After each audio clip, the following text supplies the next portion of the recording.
From Benoit's Cove, Newfoundland and Labrador, this is the Indy Broadcast.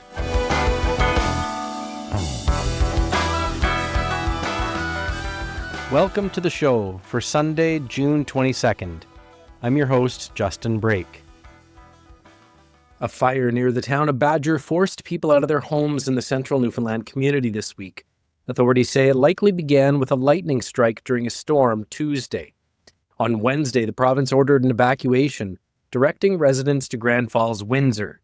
Fire crews and water bombers were helped by rain and cooler temperatures Thursday, and on Friday the government lifted the evacuation order, allowing residents to return to their homes with a warning that while it's no longer out of control, there was still an active fire and they could expect to see smoke and fire crews working in the area.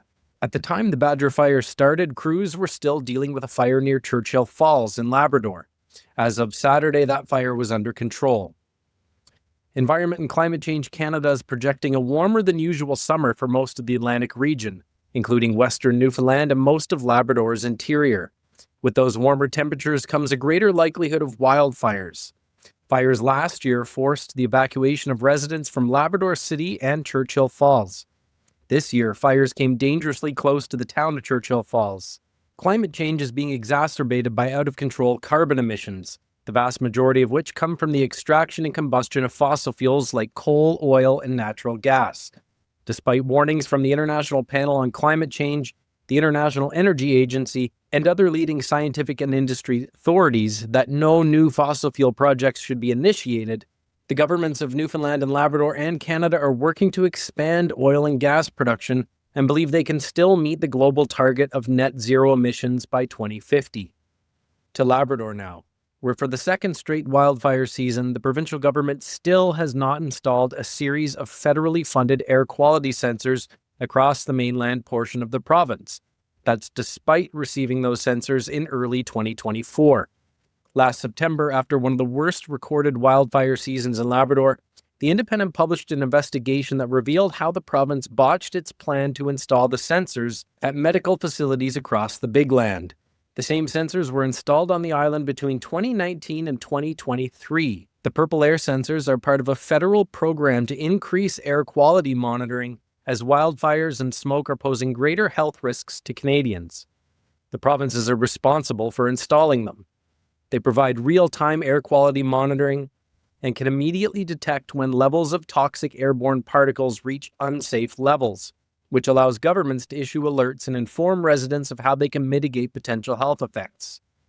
According to Health Canada, exposure to wildfire smoke is, quote, associated with an increase in all-cause mortality, as well as exacerbations of asthma and chronic obstructive pulmonary disease and increased respiratory infections, end quote. In 2022, the federal government estimated wildfire smoke resulted in 620 to 2,700 deaths each year from 2013 to 2018. Indigenous people face higher rates of respiratory illnesses like asthma and bronchitis, raising the urgency of local air quality monitoring in Labrador, home to thousands of Innu and Inuit. But the sensors require a stable internet connection, and that, the province says, along with staffing issues, is responsible for the holdup in getting the sensors running in Labrador. Other northern jurisdictions like Northwest Territories and the Yukon have had the sensors up and running for at least 2 years now. So far, the province says sensors have been installed in Nain, Nadwashish, Happy Valley Goose Bay, and St. Louis. Earlier this week, the one in Nain was the only one operating, according to aqmap.ca, which is a website that collates data from air quality sensors across the country.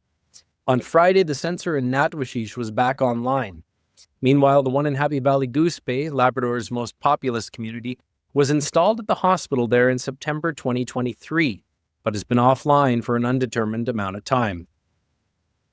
Meanwhile, in Ottawa, Parliament's spring sitting concluded Friday as the Mark Carney government was rushing through multiple pieces of controversial legislation that opposition MPs and many critics say will erode Canadians' constitutional rights, increase surveillance powers for CSIS and the RCMP, infringe on civil liberties, and ignore Indigenous rights.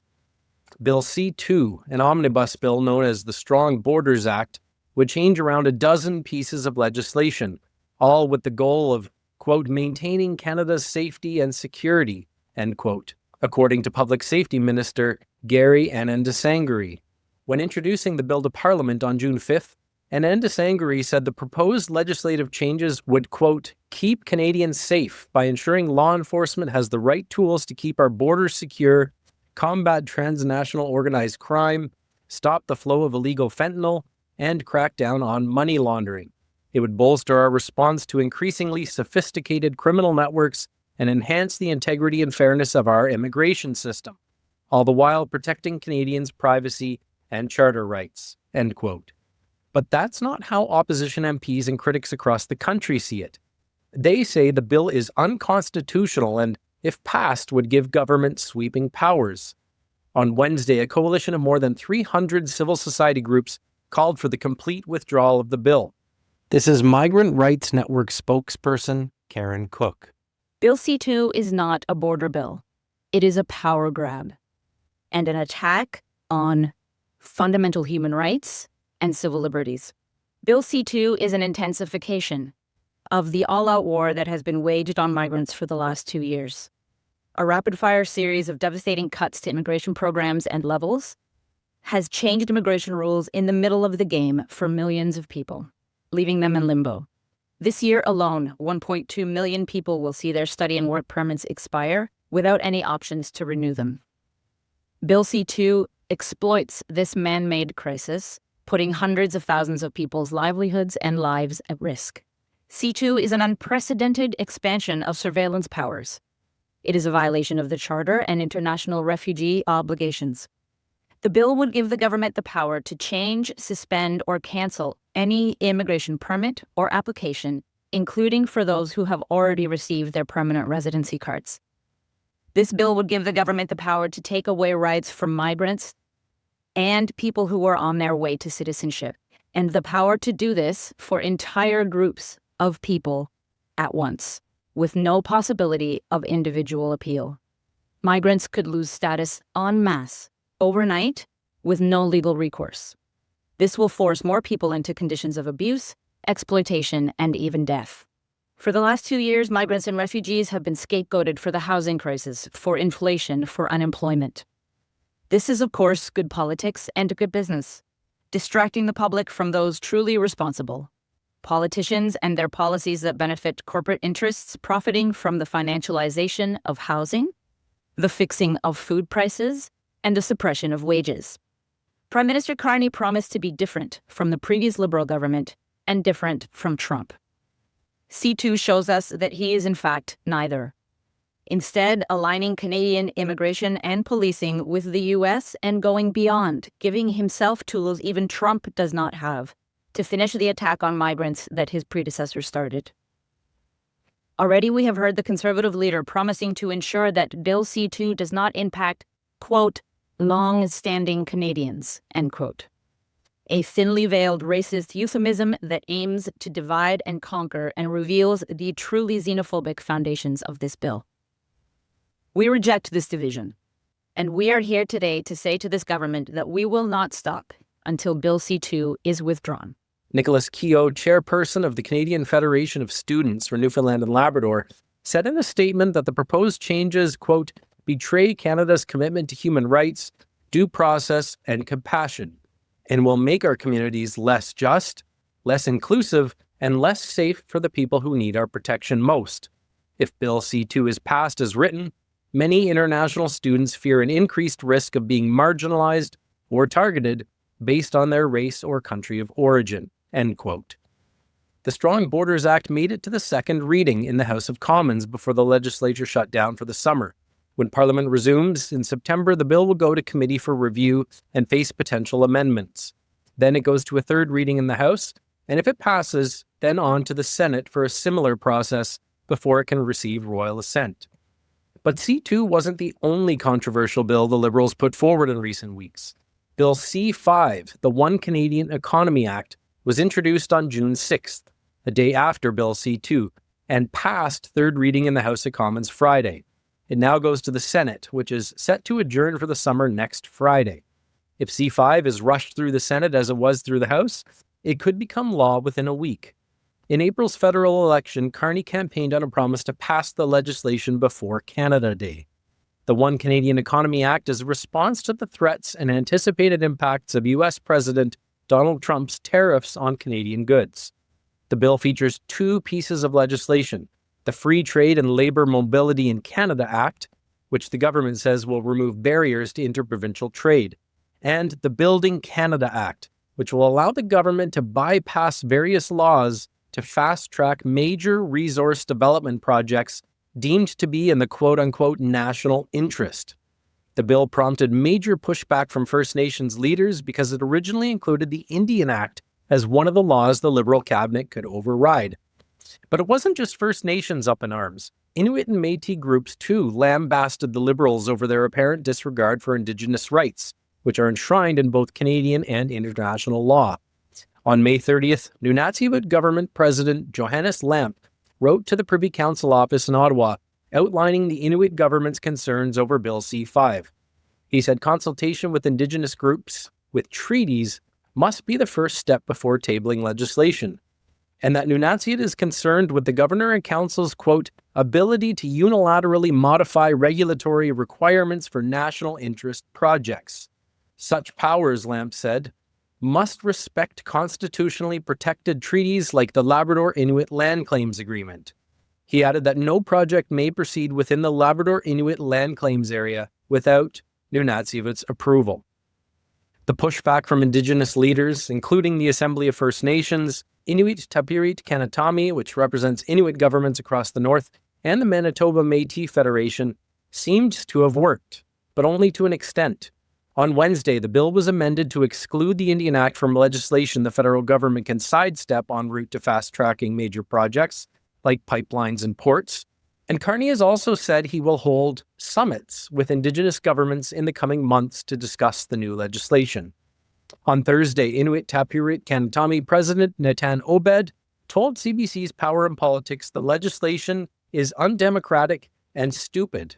There is a worrisome trend in this government to use language concerning First Nations, Inuit, and Métis as if Canadian law does not define the terms that are being used. So you'll find within Section 2 of the Building Canada Act mention of Indigenous peoples and of consultation of things that on paper look like they make sense. Right.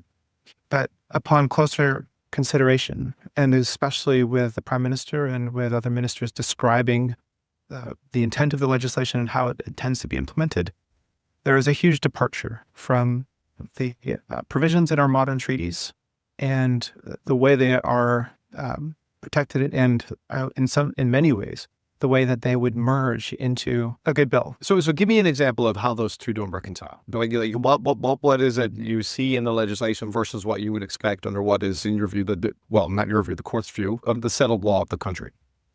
So Inuit have modern treaties. Mm-hmm. We also have a number of Supreme Court rulings that articulate the implementation of our existing rights. We also very recently have the United Nations Declaration on the Rights of Indigenous Peoples legislation. So if there is a listed project and it is defined in a particular way within this bill, it actually puts the implementation of some of our modern treaties at risk. If a proponent of a project is listed as a project of national interest, how interested is that party going to be in negotiating a fulsome impact and benefit agreement with Inuit communities? How does this legislation merge with the provisions within our legislation around institutions of public government or co-management? These are just open questions. Right. Perhaps there are answers to these questions that are logical and that are the safeguard our existing place in Canadian law. But at this point in time, we don't know, so we didn't think the worst.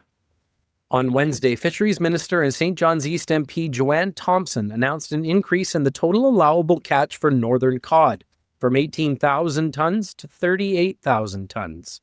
That's for the commercial fishing sector and is good news for cod harvesters in the province.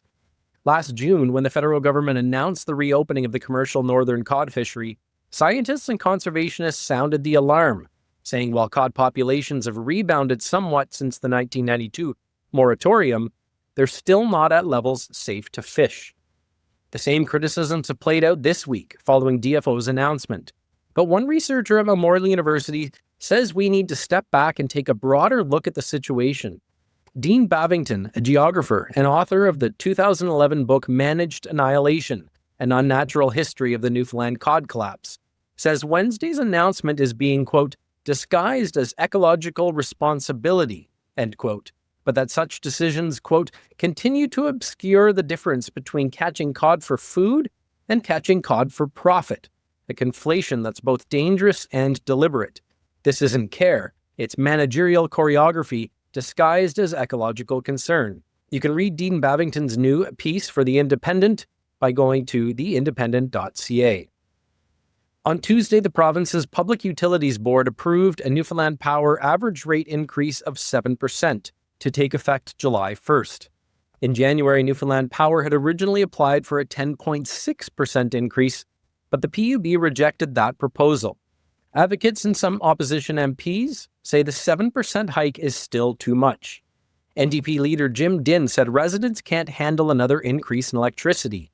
Quote, this past winter we saw the devastating impact of higher electricity costs. Families were pushed past their limits, unsure if they could afford to heat their homes the next month. Some even feared losing their homes altogether, and now we're facing yet another increase. It's unacceptable. End quote. Dinn and the NDP have tried pushing the government to remove HST from all forms of home heating. Dinn said this week, quote, people are trying to make up for the heat bills that they had this winter. Another increase will only make the problem worse. We can't keep putting corporate profits on the backs of people who are just trying to stay warm. Neither Newfoundland Power's profits nor the disastrous decisions around Muskrat Falls were made by the people of this province, yet it's the people who are left to bear the cost, often at the expense of heating their homes. End quote. The province's Seniors Advocate Office has released its annual status report on recommendations it's made to the government. Covering the period of April 1st, 2024 to March 31st, 2025, the report says government has made progress on some of the advocates' recommendations, but that most of that progress relates to recommendations that were made in 2019. The majority of the outstanding recommendations in this week's status report are from a November 2023 report and relate to helping seniors with cost of living challenges and alleviating the financial stress seniors are experiencing trying to pay for home support services.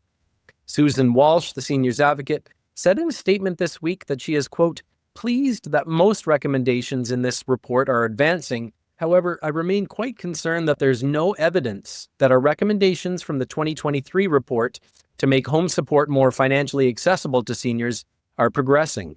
Seniors are struggling to access home support services and grappling with the dilemma of how to pay for those services. When a senior is forced to move from their home into a care facility to have care needs met, we've failed them, end quote. And finally, viewers of Newfoundland's popular NTV news broadcasts will no longer see a familiar face forecasting the weather. After nearly 12 years with NTV, meteorologist Eddie Sheerr has left the broadcaster. In a social media post, he said, quote, I'm incredibly grateful for the opportunities I've been given and for the life I've built here in a place I'm proud to call home, Newfoundland and Labrador. If the station hadn't taken a chance on me and I hadn't taken a chance on this rock and this station out in the North Atlantic, my life would look very different. This decision was not an easy one, but it was mine to make. There's a lot in my life right now that needs more of my time and attention, especially my family, end quote. Sheerr is widely known for his social media presence, regularly sharing photos from around the province and regular weather updates.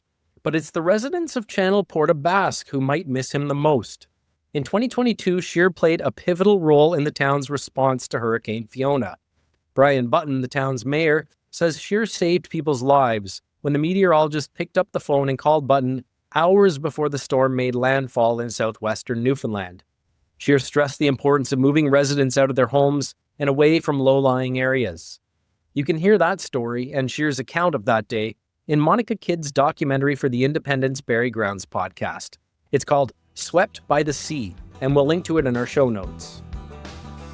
That's it for the June 22nd edition of the Indy Broadcast. You can subscribe to our newsletter at theindependent.ca and be the first to get new episodes by subscribing to our show wherever you get your podcasts. The Indy Broadcast is a proud member of the Harbinger Media Network and is produced, edited, and hosted by me, Justin Brake. Thanks for listening.